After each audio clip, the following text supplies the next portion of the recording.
The world is changing so fast, and the way we used to learn medicine like 50 years ago, it's almost completely gone. Like no one uses textbooks anymore. Medical knowledge is all over the place. People use like question bank, online resources, PDFs, and recently like many people are using podcasts. And there is a randomized clinical trial that compared podcasts to old medical textbooks, and they found that people who use podcasts are able to retain more information when compared to people who use just a normal regular textbook. And all you need to listen to a podcast is your smartphone. You can listen to it in your car, you can listen to it while you are walking or when you are exercising, so that makes it so efficient and portable. Hey guys, what's up? My name is Roupen. I'm an internal medicine resident in Canada, Ottawa, and I'm so passionate about medicine. Currently, I'm in my third year of internal medicine, and looking backward, I wish someone gave me advice to go through my residency and help me to figure things out. So that's why I created this channel, and that's why I'm doing those videos. Just a free advice for people who are doing their residency, applying to residency, going through residency. I hope these videos will help you to learn during residency and make residency much more fun. Alrighty, so today we're going to talk about podcasts. And there are 5 podcasts that helped me during my residency.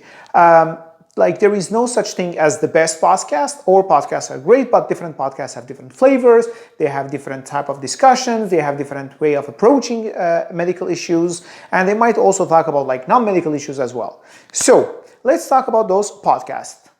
All right, so podcast number 1, we have the Curbsiders. The Curbsiders is an amazing podcast. Usually the episode length around an hour, so you can listen to it when you're like commuting, exercising, going to your work, using the subway.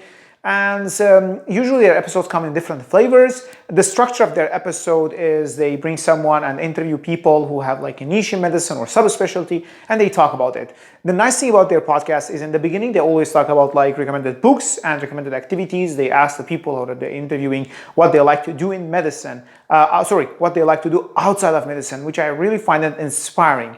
And because like in medicine, if you involve all your life around medicine, medicine will suck. Literally, to enjoy medicine, you should have life outside of the hospital and outside medicine. And just listening to what other physicians are doing in their life outside of medicine and what they are reading is so inspiring. They are great. I think they are very, very famous currently on the internet, and they interview famous people like Kidney Boy in the US, and they have those series of Nerve Madness, and they dissect different medical conditions. They talk about ethical issues. They talk about approach of different medical conditions, and you can use their episodes for CME credit. And the second one is the clinical problem solvers. The clinical problem solvers is great. Why? Because they talk about diagnostic reasoning. And that's what I talked about in one of my episodes on how to study during residency. In residency, you learn diagnostic reasoning, which is so different when compared to what you learn in medical school. Medical school, you get the knowledge.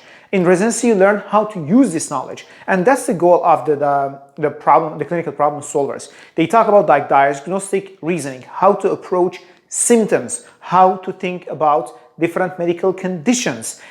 Usually their episodes are around 30 minutes, and they release around 3 to 5 episodes per month. They have different flavors for their episodes. So they have the episodes where they bring a resident or a staff, and they throw on them some symptoms of a patient, and they make those people talk about their diagnostic approach, their thinking process. They have virtual medical rounds. They also have some episodes related to ethical issues in medicine.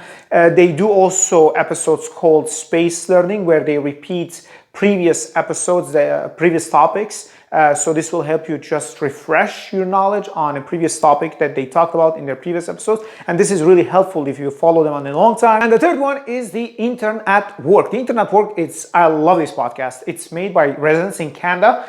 And for people in the US, you still can use it. Even if you're in the US, it's the same medicine. The nice thing about the Intern at Work, the episodes are short and sweet. And it's very useful if you have short time, like in residency. So the episodes are around 10 minutes to 20 minutes. And they release around 2 to 3 episodes per month. They're really good on talking about different medical conditions and how to approach them, what to order, what diagnostic tests, how to treat. And the nice thing about their episodes, they are really creative when it comes to the intro the hook of each episodes and the way they name their episodes. If you don't believe me, check their websites. I will mention all the podcast websites in the comments below. And the fourth podcast is the Internet Book of Critical Care. Like, this is awesome. And you're gonna tell me like, Internet Book of Critical Care, we were talking about like internal medicine podcast. Actually, the knowledge is almost the same. If you're doing also internal medicine residency, you're gonna do ICU rotation. And ICU is just an extension of internal medicine, thus the people are more sick. And the nice thing about the Internet Book of Critical Care, the idea of it. So it's created by a physician, ICU physician in the US, Josh Farkas. And the idea, if you read their website, literally the idea, it's so creative. His goal was to write a book, but he thought that book is really old style and he wanted to create something that is free and available for everyone. So that's why he's creating those episodes where Adam Thomas, who is a critical care fellow in Canada, BC, they are creating those episodes. And the nice thing about their website is they are so organized. So their podcast is organized into different topics and they're trying to talk about different topics in a random way just to avoid like topic fatigue and repeating or going through a systematic way. I think it's just refreshing just sometimes to jump from one topic to another, but they cover lots of topics in their podcast, and listening to them, it's really, really fun. The way they approach medical conditions, the way they approach diseases and how they talk about it. It's really, really fun. And I really like their background in music. And the final one is Core IM. Core IM, usually the episodes are around 30 minutes to 40 minutes. It's a great internal medicine podcast. Their podcast comes in 3 flavors: Mind Gap, 5 Pearls, and Hoofbeats. 5 Pearls, so they talk about the medical condition and they talk about 5 Pearls about that condition.